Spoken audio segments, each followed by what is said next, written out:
नमस्कार साथियों, स्वागत है आपका अपने यूट्यूब चैनल में। उम्मीद करती हूँ आप सब लोग स्वस्थ और मस्त होंगे। चलिए आज हम कुछ नया पढ़ने वाले हैं जिसमें हम पढ़ेंगे शब्दों को, शब्द या पद हम समझने वाले हैं। और देखो कल मैंने आपको विशेषण विशेष से पढ़ाया था, तो अगर आपने वो वीडियो नहीं देखा है, अभ्यास सेट मैंने अभी आजकल में करवाए हैं, तो अगर आपने वो नहीं देखे तो आप उन्हें ज़रूर देखिए, क्योंकि उससे आपको पता चल जाएगा कि आपकी परीक्षा में किस तरह के प्रश्न आपसे पूछे जा रहे हैं। तो चलिए शुरू करते हैं। और शुरू करने से पहले प्लीज़, यदि अगर आपको ये चैनल पे मेरा जो प्रयास है वो अच्छा लगता है तो उसे लाइक शेयर सब्सक्राइब ज़रूर कीजिएगा, क्योंकि आपके लाइक शेयर सब्सक्राइब और कमेंट से मुझे मोटिवेशन मिलता है, जिसके कारण हमें और भी अच्छा करने की प्रेरणा मिलती है। ठीक, तो चलिए शुरू करते हैं। सबसे पहले देखिए, हम पढ़ रहे हैं आज शब्द या पद। अब आप कहेंगे शब्द क्या है और पद क्या है, यानी कि या का मतलब है या तो शब्द या पद।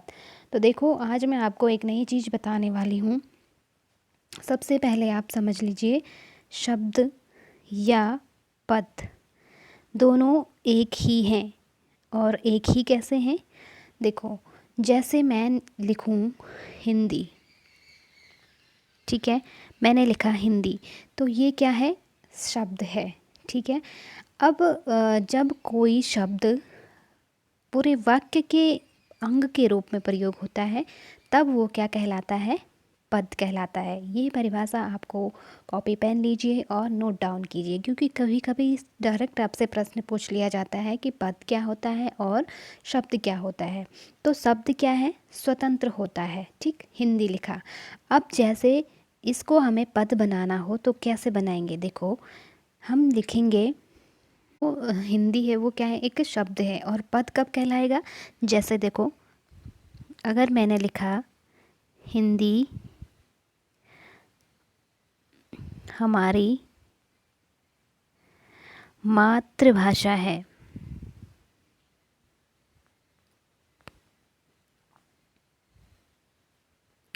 तो देखिए, अभी तक मैंने क्या लिखा था? केवल हिंदी लिखा था, तो वो क्या था? एक शब्द था। ठीक है।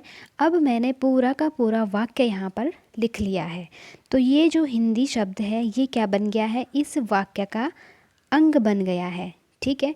तो जब हम इस तरह से लिखते हैं हिंदी हमारी मातृभाषा है, तो ये पूरा का पूरा क्या कहलाएगा? पद कहलाएगा। ठीक। और जब वो अलग से लिखा गया केवल हिंदी, ठीक, तो वो क्या हो गया? शब्द हो गया। उम्मीद करती हूँ कि आपको ज़रूर समझ में आया होगा। ठीक, जैसे यहीं पे देख लीजिए, देखो यहाँ पर भी लिखा हुआ है हिंदी। अगर हम केवल हिंदी लिखें तो वो क्या कहलाएगा? शब्द कहलाएगा। ठीक। और यहाँ पर देखिए, पूरा का पूरा एक वाक्य के अंतर्गत लिखा हुआ है, हिंदी शब्दों के वर्गीकरण के 4 आधार हैं। तो इतना, ये पूरा क्या है? एक वाक्य है। ठीक, तो ये वाक्य का एक अंग है, इसलिए इसको कहेंगे पद। ठीक, अब ये क्या बन गया? पद बन गया। यानी कि कोई भी शब्द अगर स्वतंत्र रूप से लिखा जाता है तो वो शब्द कहलाएगा, और जब वो किसी वाक्य के अंग के रूप में लिखा जाता है, किसी अन्य शब्द के साथ जोड़ करके एक सार्थक वाक्य बनाया जाता है, तो फिर वो क्या कहलाता है? पद कहलाता है। ठीक, उम्मीद है आपको यहाँ तक समझ में आ गया होगा। ठीक है। अब देखिए, शब्दों का वर्गीकरण के 4 आधार है। अब हम शब्दों का या पद का कहें या शब्द का कहें, ठीक है, वर्गीकरण देखेंगे कि वो कितने प्रकार के होते हैं, और यहाँ से हमारे पास हमेशा प्रश्न पूछे जाएंगे। और लास्ट में मैं आपको बताऊंगी कि इस टॉपिक से किस तरह के प्रश्न बनते हैं। फिर आपको एक आइडिया आ जाएगा कि कैसे आपको तैयारी करनी है। ठीक है। चलिए, देखो, शब्दों के जो वर्गीकरण है ना, उसके 4 आधार हैं। ठीक, सबसे पहला है उत्पत्ति, स्रोत, इतिहास के आधार पर। दूसरा है रचना, बनावट के आधार पर। तीसरा है अर्थ के आधार पर। और चौथा है व्याकरणिक रूप, प्रयोग के आधार पर। ठीक, अब हम इनको एक एक करके पढ़ेंगे और बहुत ध्यान से समझेंगे। आप बने रहिए और कॉपी पेन लीजिए और नोट डाउन करते रहिए, और हो सके तो इस डायग्राम को ऐसे ही नोट कीजिए, ताकि आपको जब हम पढ़ेंगे एक टॉपिक बाय टॉपिक लेकर के आगे, तो फिर आपको उसमें कन्फ्यूजन नहीं होगा। ठीक, देखो उत्पत्ति स्रोत के आधार पर, उत्पत्ति स्रोत का मतलब क्या है कि कहाँ से शब्दों की उत्पत्ति हुई है, कहाँ से वो निकले हैं। ठीक है, क्योंकि हमारी हिंदी में किसी एक भाषा के शब्द समाहित नहीं हैं, बल्कि अनेक भाषाओं के शब्द यहाँ पे आपको, हम सब जानते हैं कि हमारे देश में समय समय पर अनेक तरह के लोग आए, अनेक भाषाओं के, अनेक संस्कृति के लोग आए, और जब व्यक्ति एक स्थान से दूसरे स्थान पर जाता है तो वो अपने साथ एक भाषा लेकर के जाता है। हम कहीं पर जाते हैं तो जब हम वहाँ पर कुछ समय रहते हैं तो वहाँ के लोगों की जो भाषा बोली है, हम उनको ऑब्ज़र्व करते हैं, उसको सीख जाते हैं। भले बहुत जल्दी नहीं सीख पाते, लेकिन कुछ शब्द जो हैं वो हम समझने का प्रयास करते हैं, सीखने का प्रयास करते हैं, है ना। तो वैसे ही समय समय पर यहाँ पे अनेक जब आक्रमण हुए या लोग जो बाहर से आए, अन्य देशों से आए, तो उन्होंने अपने साथ अपनी भाषा का क्या किया, यहाँ पे प्रचार प्रसार किया, जिस कारण से हमारी हिंदी में अनेक भाषाओं के शब्द समाहित हैं। और जब हमारा हिंदी व्याकरण बना तो उस उन शब्दों को, क्योंकि वो शब्द इस तरह से हमारी भाषा में घुल मिल चुके थे कि उनको अलग करना बहुत मुश्किल था। ठीक, तो अब इन शब्दों को, हमारी जो हिंदी है, विशाल हृदय उसका है, उसने क्या कर दिया, उन शब्दों को अपने में समाहित कर दिया और उनको अलग अलग कैटेगरी में डिवाइड कर दिया। फिर जो व्याकरणाचार्य हुए हैं, उन्होंने उन शब्दों की क्या बना दी, कैटेगरी बना दी, और उन शब्दों को अलग अलग तरह से रख दिया। तो उन्हीं को हम यहाँ पढ़ने जा रहे हैं कि किस किस प्रकार के कौन कौन से शब्द होते हैं। सबसे पहले हमने पढ़ा उत्पत्ति या इतिहास या स्रोत के आधार पे। ठीक, तो ध्यान दीजिएगा, उत्पत्ति या स्रोत के आधार पर आपके पास कभी शब्द पूछे जाएं तो वो होते हैं तत्सम शब्द, तद्भव शब्द, देशज शब्द, विदेशज शब्द, और आजकल एक नया जुड़ गया इसमें, संकर शब्द। ठीक है, तो हम कह सकते हैं 5 प्रकार के ये शब्द होते हैं। कभी कभी 4 भी दे देगा। अगर आपके पास ऑप्शन में 5 नहीं है तो आप 4 को चुन सकते हो। ठीक है, लेकिन अगर 5 दिया हुआ है तो आप 5 को ही करेंगे, क्योंकि संकर शब्द पहले जो पुरानी व्याकरणिक जो किताबें हैं उनमें नहीं मिलता है। ठीक है, तो ये नई मतलब खोज कहेंगे या नए तरह के जो शब्द होते हैं, क्योंकि इन्हीं से मिलकर बनता है। आगे हम इसको समझेंगे, फिर आपको समझ में आ जाएगा। ठीक है, देखिए अब हम पढ़ते हैं तत्सम शब्द। रचना या बनावट, इनको हम थोड़ा एक ओवरव्यू देख लेते हैं, क्योंकि हमें इन्हें डिटेल से पढ़ना है, तो अभी केवल चार्ट के माध्यम से हम इनको समझते हैं। देखो, रचना या बनावट के आधार पर भी शब्द 3 प्रकार के होते हैं। ठीक है, इनको भी ध्यान रखना, 3 प्रकार के। कभी कभी आपसे डायरेक्ट प्रश्न बनता है कि रचना या बनावट के आधार पर कितने प्रकार के शब्द होते हैं, तो आपको ध्यान रखना है रूढ़ शब्द, यौगिक शब्द और योग रूढ़ शब्द। ठीक, आगे डिटेल से हम इन्हें पढ़ेंगे, अभी सिर्फ आप देख लीजिए समझने के लिए। फिर है अर्थ के आधार पर। तो अर्थ के आधार पर देखिए, एकार्थी शब्द, अनेकार्थी शब्द, समानार्थी शब्द, विपरीतार्थी या विलोम शब्द कहेंगे हम इन्हें। ठीक है, और समरूपी भिन्नार्थक शब्द। ठीक है, जो समरूपी भिन्नार्थक का मतलब होता है दिखने में तो समान, लेकिन अर्थ में उनका क्या होता है, मतलब अर्थ अलग होता है। ठीक, तो इन्हें भी आगे पढ़ेंगे। फिर है व्याकरणिक रूप प्रयोग के आधार पर। अब व्याकरणिक रूप प्रयोग के आधार पर कौन से हैं, विकारी और अविकारी, ये 2 ही होते हैं। ठीक है, विकारी और अविकारी। तो चलिए अब हम उत्पत्ति या स्रोत के आधार पर इन शब्दों को समझते हैं। देखो, सबसे पहले आता है उत्पत्ति स्रोत इतिहास के आधार पर। जो शब्द होते हैं ना, वो 5 प्रकार के होते हैं। हमने ऊपर पढ़ा कौन कौन से, तत्सम, तद्भव, देशज, विदेशज और संकर शब्द। ठीक है, देखो सबसे पहले तत्सम शब्दों की बात करते हैं। तो तत्सम शब्द 2 शब्दों से मिलकर बना है, तत्, धन, सम। ध्यान रखिएगा। ठीक है, अर्थात उसके यानी कि संस्कृत के, किसके, क्योंकि हमारी हिंदी की जो आदि जननी है वो कौन है, संस्कृत है।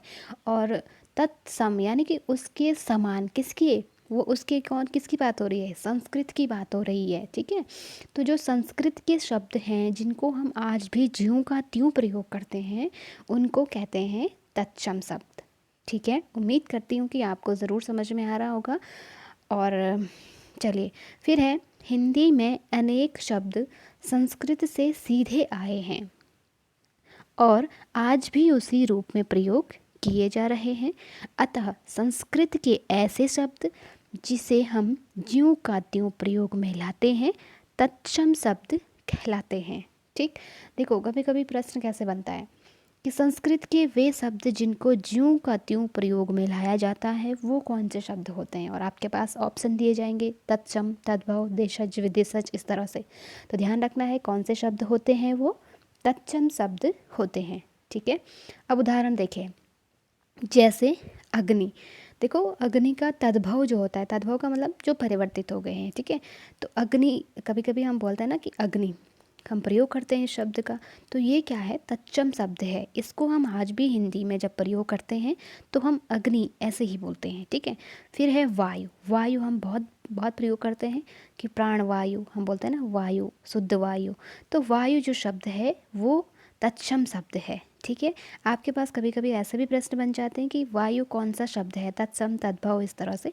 तो आपको भी ये भी पता चला कि वायु शब्द कैसा है, तत्सम शब्द है। माता, पिता, प्रकाश, पुत्र, सूर्य आदि ये शब्द कैसे हैं, तत्सम शब्द हैं। ठीक है, चलिए आगे बढ़ते हैं। तत्सम शब्द हमारा हो गया। अब हम आगे बढ़ते हैं तद्भव शब्द। दूसरा प्रकार कौन सा है, उत्पत्ति, रचना या स्रोत के आधार पर, सॉरी रचना नहीं, इतिहास के आधार पर। ठीक है, उत्पत्ति, इतिहास या स्रोत के आधार पर दूसरा प्रकार है हमारा तद्भव शब्द। ध्यान दीजिए क्योंकि ऐसे ही आपके पास प्रश्न पूछे जाएंगे। ठीक है, तद्भव शब्द दो शब्दों से मिलकर बना है। ये भी क्या है, दो शब्दों, जैसे तद, तत्, धन, भव। ठीक है, अर्थात उससे होना। अब उससे होना, उत्पत्ति तो उससे हुई है, किससे, संस्कृत से। यहाँ भी यहाँ उससे का अर्थ संस्कृत की बात चल रही है। ठीक है, अथवा संस्कृत शब्दों से विकृत होकर, विकृत का मतलब क्या होता है, परिवर्तित होकर के। मैंने कहा ना कि हमारी जो आदि, हिंदी की जो आदि जननी है वो कौन है, संस्कृत है। अब जो भी शब्द हमारी जो हिंदी है आज, जो शब्दों का हम प्रयोग कर रहे हैं वो क्या है, संस्कृत की देन है। लेकिन अंतर क्या है, हमने संस्कृत का, जो संस्कृत एक बहुत कठिन लैंग्वेज, क्लिष्ट लैंग्वेज, कठिन लैंग्वेज मानी जाती है, तो हमने उसका क्या किया है, सरलीकरण किया है, उसका उसमें परिवर्तन किया है और उसको एक सरल रूप में बदल करके उसको नाम दिया है हिंदी। ठीक है, तो कुछ शब्द तो ऐसे ही हैं जो हम ज्यों के त्यों प्रयोग कर रहे हैं, तो वो तत्सम शब्द हो गए, और जिनमें हमने परिवर्तन किया वो क्या बन गए, तद्भव शब्द बन गए। ठीक है, हिंदी में अनेक शब्द ऐसे हैं जो निकले तो संस्कृत से ही हैं, पर प्राकृत, अपभ्रंश पुरानी हिंदी से गुजरने के बाद के कारण बहुत बदल गए हैं। अब जो हिंदी की जो परिवर्तन संस्कृत से लेकर हिंदी तक का जो सफ़र रहा है उसमें कौन कौन से आती हैं, एक तो प्राकृत आया, अपभ्रंश आया, पुरानी हिंदी आया। ठीक है, इन स्टेजों से होकर के, गुजर करके हमने हर मतलब क्या कहते हैं कि समय समय पर हमने उसमें क्या किया, परिवर्तन किया। ठीक है, और उन शब्दों को परिवर्तित करके हमने आज उनको एक अलग से कैटेगरी में रख दिया और उनका नाम रख दिया तद्भव शब्द। ठीक, अतः संस्कृत के जो शब्द प्राकृत, अपभ्रंश, पुरानी हिंदी आदि से गुजरने के कारण आज परिवर्तित रूप में मिलते हैं, उन्हें तद्भव शब्द कहते हैं। ध्यान रखिएगा, लाइन नोट कीजिएगा, ऐसे प्रश्न डायरेक्ट बनेंगे। ठीक, अब उदाहरण देखिए, जैसे आग। अब देखो, अभी हमने एक शब्द पढ़ा था अग्नि। ठीक, तो अग्नि क्या था, तत्सम शब्द था, उसका तद्भव क्या बन गया, हमने उसको परिवर्तित करके हम अग्नि का भी प्रयोग करते हैं और आग का भी प्रयोग करते हैं। ठीक है, तो अग्नि क्या है, तत्सम शब्द है, और आग क्या है, उसका तद्भव हो जाएगा। ठीक है, यानी कि परिवर्तित रूप हो जाएगा। जैसे वायु कहते हैं, वायु तो क्या है, तत्सम है, और उसका हमने आज क्या बना दिया है, हवा। ठीक, तो वो क्या हो जाएगा, तद्भव। माता का माँ हो जाएगा, पिता का पापा हो जाएगा, पुत्र का पूत हो जाएगा, सूर्य का सूरज हो जाएगा। यही शब्द हमने तत्सम में भी पढ़े थे, लेकिन थोड़ा अंतर था ना। तो यहाँ वो उनका रूप परिवर्तित इस तरह से हुआ और उनको नाम दे दिया गया तद्भव शब्द। ठीक है, चलिए आगे बढ़ते हैं। अगला है तीसरा प्रकार हमारा देशज या देशी शब्द। देखो, अब देशज शब्द का अर्थ है देश धन जौ। ठीक है, इस तरह से ये बना हुआ है, और इसका अर्थ है देश में जन्मा, देश जौ का मतलब होता है जन्म लेना, ठीक है। अतः ऐसे शब्द जो क्षेत्रीय प्रभाव के कारण परिस्थिति व आवश्यकता अनुसार बनकर प्रचलित हो गए हैं, देशज शब्द या देशी शब्द कहलाते हैं। क्या कह रहे हैं? जो क्षेत्रीय प्रभाव के कारण परिस्थिति व आवश्यकता अनुसार बनकर प्रचलित हो गए हैं, ठीक है।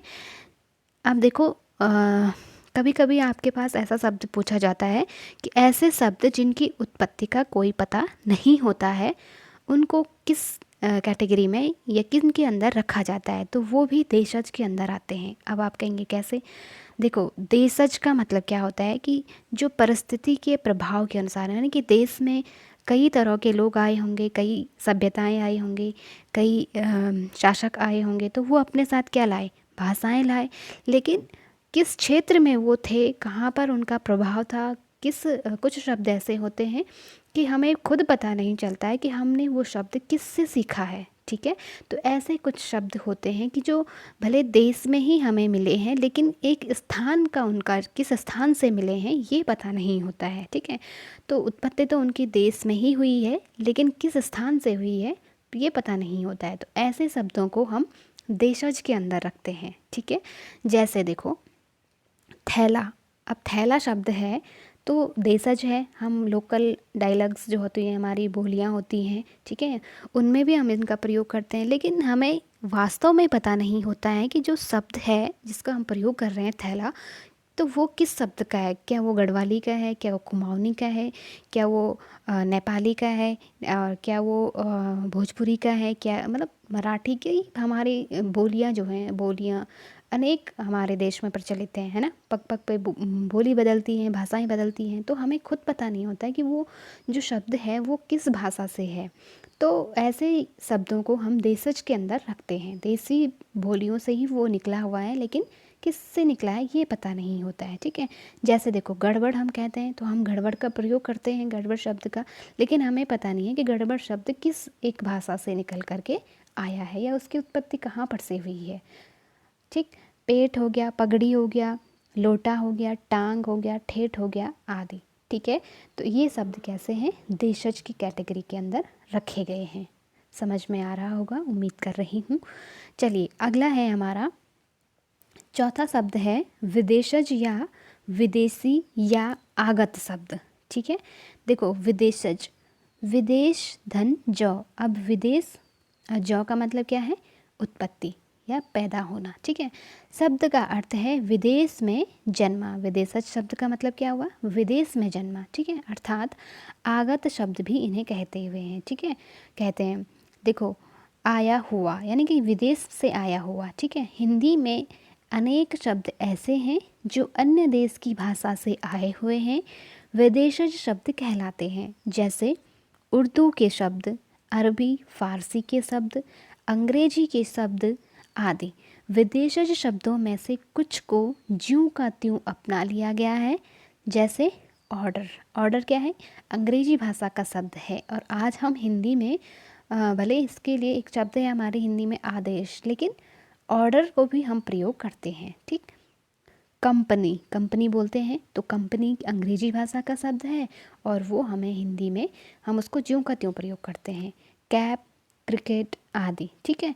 तो ये विदेशज शब्द हैं, और कुछ को हिंदीकरण करके अपनाया गया है। कुछ का हमने क्या कर दिया है? हिंदीकरण कर दिया है, ठीक है। जैसे ऑफिसर को हमने बना दिया है अफसर, हम बोलते हैं ना अफसर बन गया है वो। लैंटर्न को हमने बना दिया है लालटेन। लैंटर्न क्या है? अंग्रेजी शब्द है, और उसको हमने क्या बना दिया है? लालटेन बना दिया है, ठीक है। हॉस्पिटल को हमने अस्पताल बना दिया है। हॉस्पिटल अंग्रेजी भाषा का शब्द है, और उसको हम हिंदी में क्या बोलते हैं? अस्पताल बोलते हैं, यानी हिंदीकरण कर दिया है हमने उसका। कैप्टन को कप्तान बना दिया है, ठीक है। तो इस तरह के जो शब्द हैं वो विदेशज हैं, यानी कि विदेशी भाषाओं से हैं। तो हमने उनको कि कुछ को तो हमने ज्यों का त्यों प्रयोग कर लिया है, लेकिन कुछ का हमने हिंदीकरण कर दिया है, ठीक। तो चलिए आगे बढ़ते हैं। देखिए, आपके पास यहाँ से प्रश्न बनेंगे कि कौन सा शब्द किस भाषा का है, ठीक है। तो आपको ये भी देखना है। अगर आपके पास कोई सी भी व्याकरण की किताब पढ़ी होगी तो आप उसमें से देख सकते हो, क्योंकि ये आपको इजीली कहीं भी मिल जाएंगे कि अरबी के शब्द कौन से हैं, फ़ारसी के कौन से हैं, उर्दू के कौन से हैं, अंग्रेजी के कौन से हैं, ठीक है। तो देखो हमारे हिंदी इतनी उदार हृदय है कि जिसने अपने में इतनी भाषाओं के शब्दों को समाहित कर लिया। आज हम हिंदी में अंग्रेजी के शब्दों का प्रयोग ज़्यादा करते हैं। तो कई लोगों का ये मानना होता है कि भाई जब हिंदी बोल रहे हो तो शुद्ध हिंदी बोलो, लेकिन ऐसा नहीं है। हमारी हिंदी इतनी दयालु, इतनी विशाल हृदय की है कि उसने कहा कि ठीक है, तुम्हें अगर विदेशी भाषाओं का प्रयोग करना है तो कोई नहीं, तुम कर लो, लेकिन मैं उसको भी समाहित कर लेती हूँ। तो वो शब्द किस में रखे गए, विदेशज कैटेगरी में रखे गए हैं, ठीक है। तो चलिए अब आगे है संकर शब्द। नंबर 5वां है हमारा संकर शब्द। दो भिन्न भिन्न भाषाओं के शब्दों को मिला करके संकर शब्द बनाते हैं, ठीक। देखो मैंने कहा था ना कि जो संकर शब्द होते हैं ना, वो ऊपर की जो 4 हमने प्रकार पढ़े हैं उन्हीं से मिलकर बनते हैं। देखो कैसे, छायादार एक शब्द है, छायादार, ठीक। तो देखो छाया जो शब्द है वो संस्कृत का शब्द है, और उसमें हमने जो दार शब्द जोड़ दिया तो वो दार क्या है, फारसी भाषा का शब्द है। तो दो अलग अलग भाषाओं से मिलकर जो शब्द बनते हैं उन्हें हम संकर शब्द की कैटेगरी में रखते हैं, ठीक। जैसे पानदान है, एक और शब्द है। पान हिंदी का शब्द है और दान फारसी का शब्द है, पानदान हो जाएगा। रेल गाड़ी, तो रेलगाड़ी, देखो रेल क्या है, अंग्रेजी का शब्द है और गाड़ी संस्कृत का शब्द है, ठीक। तो रेलगाड़ी हो जाएगा। सील बंद, तो सील बंद में जो सील शब्द है वो अंग्रेजी का है और बंद क्या है, फारसी का शब्द है। इस तरह से अनेक भाषाओं के शब्द जो हैं दो आपस में मिल करके फिर हम इस तरह के शब्दों को क्या कहते हैं, संकर शब्द कहते हैं। बहुत प्रश्न बनते हैं यहाँ से, ठीक, नोट करिएगा। फिर है, अब देखो आज हमने इतना पढ़ा इतिहास के आधार पर, ठीक है। ये वाला हमारा कंप्लीट हो गया है और ये 5 प्रकार हमने पढ़ लिए हैं। अगले टॉपिक में हम इनको पढ़ेंगे, ठीक है। और अभी हम इस टॉपिक से कैसे प्रश्न पूछे जाते हैं वो देखने वाले हैं, ठीक। तो चलिए देखो, सबसे पहला प्रश्न देख लीजिए। निम्न में कौन सा शब्द देशज शब्द है। अब देशज शब्द क्या था, जिसकी उत्पत्ति क्या हुई है, देश में ही हुई है, ठीक है। तो देखो मयूर तो नहीं है क्योंकि ये संस्कृत का शब्द है, ठीक है। ये क्या है, तत्सम शब्द है। कड़वा तद्भव शब्द है, ये भी नहीं होगा। मक्खी ये भी तद्भव शब्द है, ठीक है। जो गिरगिट शब्द है वो कैसा है, देशज शब्द है, ठीक है। गिरगिट शब्द देश में ही उत्पन्न हुआ है और देशज के अंदर आता है, ठीक। दूसरा है जिंदगी शब्द निम्न में से कौन सा शब्द है। तो सीधे सीधे आप इसमें विदेशज पे जाओगे। अब आप कहेंगे कि विदेशज कैसे, देखो अरबी फारसी के जो शब्द होते हैं ना, उनमें जिन शब्दों के नीचे ये बिंदी दिख रही है आपको, इसे कहते हैं नुक्ता, ठीक है। तो कुछ 5 ध्वनियाँ हैं, क, ख, ग, ज और फ, ठीक है। ये जो 5 ध्वनियाँ हैं ना, ये उर्दू फारसी की ध्वनियाँ हैं, ठीक है। और इनसे जो भी शब्द बनेंगे, देखो एक तो होता है सिंपल क, ठीक है। अगर ऐसा है तो वो अरबी फारसी का नहीं है, वो हिंदी का होगा।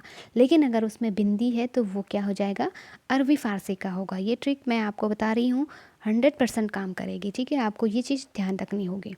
तो देखो मैंने सीधे सीधे कैसे बोल दिया कि वो विदेशज शब्द है, क्योंकि इसमें नुक्ता लगा हुआ है ज़ में, ठीक है। एक तो ज, अगर ज होता तो वो हिंदी का होता, लेकिन ज, ठीक है, थोड़ा गरज के साथ हमें बोलना पड़ता है ज। तो जो ज है वो इसमें नुक्ता लगा हुआ है, तो ये उर्दू फारसी का हो गया। और उर्दू फारसी क्या है, विदेशज भाषा है, ठीक है। तो यहाँ पे सीधे सीधे हम कहाँ गए, ऑप्शन ए हमारा सही हो जाएगा, ठीक है। अच्छा, तीसरा प्रश्न है हमारा निम्न में कौन सा शब्द विदेशज शब्द है। अब विदेशज बताना है, तो यहाँ पर भी सीधे सीधे आप सी ऑप्शन सही कर देंगे। क्यों, क्योंकि यहाँ भी क्या लगा हुआ है, नुक्ता लगा हुआ है। और बाकी के 3 शब्द कपूत, मृत्यु, ईक, ये हमारे देशज शब्द हैं, ठीक है। तो एक ही शब्द है यहाँ पे विदेशज, और विदेशज कहाँ से है, ये उर्दू फारसी से है, ठीक। चलिए चौथा प्रश्न है हमारा, निम्न में से कौन सा शब्द देशज शब्द है। फिर देशज पूछ रहा है, तो देशज कौन सा हो जाएगा इसमें, गुदड़ी। ठीक है, क्योंकि ये ऐसा शब्द है जिसको हम लोकल लैंग्वेज जो हमारी होती हैं, लोकल डायलॉग जो बोलियां होती हैं उनमें प्रयोग करते हैं। तो इसकी उत्पत्ति की पता नहीं है, लेकिन देशज शब्द है ये। ठीक है, चलिए अगला प्रश्न है हमारा, अलमारी शब्द निम्न में से कौन सा शब्द है। ठीक है, तो अलमारी शब्द क्या हो जाएगा, विदेशज शब्द हो जाएगा, और ये अरबी भाषा का शब्द है। ठीक है, तो विदेशज के अंदर ये आ जाएगा। ठीक, चलिए आगे बढ़ते हैं। छठा प्रश्न है हमारा, निम्न में से कौन सा शब्द विदेशज शब्द है। ठीक है, फिर से पूछ रहा है, विदेशज बताना है हमने, तो सी ऑप्शन सही हो जाएगा, मशीन। आपको लग रहा है ना अंग्रेजी की थोड़ी सी फीलिंग इसमें ध्वनि आ रही है, साउंड अंग्रेजी का, मशीन। देखो भ्रमर, शिष्य, मेघ, ये तत्सम शब्द हैं। ठीक है, और जो एक है हमारे पास, तो यही बच जाता है विदेशज शब्द। ठीक, मशीन। चलिए अगला प्रश्न है हमारा सातवां, निम्न में से कौन सा शब्द चूरन का तत्सम शब्द है। चूरन, तो अब हम इसको तत्सम बताना है। चूरन क्या है, तद्भव शब्द है, जिसका हमने क्या किया है, संस्कृत से हिंदीकरण किया है। ठीक है, और इसका क्या हो जाएगा, चूर्ण हो जाएगा। ठीक, संस्कृत में। फिर है आठवां प्रश्न है, कौन सा तत्सम शब्द नहीं है। आपको बताना है, तत्सम नहीं है, तो तत्सम कौन सा नहीं है इसमें, इसमें एक ही शब्द तत्सम नहीं है, रात। ठीक है, क्योंकि रात कैसा शब्द है, तद्भव शब्द है। ठीक है, और इसका तत्सम क्या हो जाएगा, रात्रि। ठीक, ये तत्सम शब्द है और ये उसका तद्भव हो जाएगा, रात। नौवां प्रश्न है हमारा, तिक्त शब्द तद्भव है। तिक्त शब्द का हमें क्या बताना है, तद्भव बताना है, तो तिक्त का हो जाएगा तीखा। ठीक है, फिर है तद्भव शब्द निर्दिष्ट कीजिए। यहाँ पे थोड़ा मिट गया है, ये 10वां प्रश्न है हमारा। ठीक है, तद्भव शब्द निर्दिष्ट कीजिए, तो हमें तद्भव बताना है इसमें। ठीक है, तो कौन सा हो जाएगा इसमें, आधा, अर्ध का हो जाएगा आधा। ठीक है, बाकी शब्द कैसे हैं, सारे तत्सम शब्द हैं। अगला है हमारा 11वां प्रश्न, निम्नलिखित में से कौन सा शब्द तत्सम शब्द है। ठीक, तो फिर से हमें तत्सम बताना है, तो क्लिष्ट शब्द जो है वो तत्सम है। ठीक है, और इसका तद्भव हो जाएगा कठिन। ठीक है, कठोर या कठिन जो भी है। ओके, 12वां प्रश्न है हमारा, धृष्ट शब्द का तद्भव है। धृष्ट, तो धृष्ट का हो जाएगा ढीठ। ठीक है, 13वां प्रश्न है हमारा, निम्नलिखित में से कौन सा शब्द ढीठ का तत्सम रूप है। देखो क्वेश्चन इस तरह से बनते हैं, अगल बगल मतलब अदल बदल के आपके पास कई बार पूछा गया है प्रश्न, तो ढीठ का क्या हो जाएगा, धृष्ट हो जाएगा। ठीक है, तो ये है हमारे कुल 13 प्रश्न हमने इसमें सॉल्व किए, और कैसे आपसे प्रश्न बनते हैं ये आपको पता चला। और ये हमारा तत्सम, तद्भव, देशज, विदेशज, संकर 5 प्रकार के शब्द हैं उत्पत्ति के आधार पे। ये हमारा ख़त्म हो गया है। अब हम कल रचना या बनावट के आधार पर पढ़ेंगे आगे। तो जुड़े रहिए चैनल में, और लाइक शेयर सब्सक्राइब अगर आपने अभी तक नहीं किया है तो प्लीज़ ज़रूर कीजिए। कमेंट सेक्शन में आप ज़रूर लिखिए कि आपको कैसा लगा, किस टॉपिक पे आप पढ़ना चाहते हो, किस पर आप प्रश्न चाहते हो। तो ये था हमारा आज का वीडियो, और देखने के लिए धन्यवाद।